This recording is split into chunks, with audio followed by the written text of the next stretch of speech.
Plant పూర్తి చేయడానికి అనుకున్న సమయం దాటిపోయి 4 సంవత్సరాలు అయింది. త్వరగా పూర్తి చేయాలి, లేట్ అయితే ఇంకా రేట్లు పెరిగే అవకాశం ఉంటుందని చెప్పి కన్స్ట్రక్షన్ కాస్ట్ కూడా పెరిగే అవకాశం ఉంటుందని మేము ఇప్పుడు తరచూ అసెంబ్లీలో కానీ సెక్రటరీల పైన ఫైనాన్స్ డిపార్ట్మెంట్తో పాటు యాదాద్రి ప్లాంట్ని ప్రత్యేక దృష్టి పెట్టి రివ్యూ చేస్తూ ఈరోజు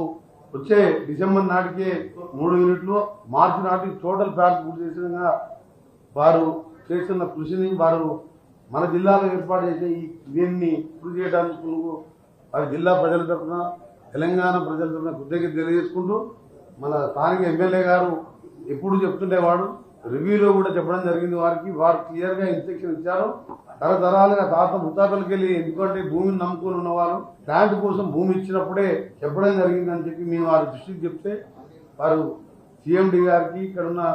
కలెక్టర్ గారికి క్లియర్గా ఎవరెవరు భూమి పోయిందో అంత లిస్టు తయారు చేసుకుని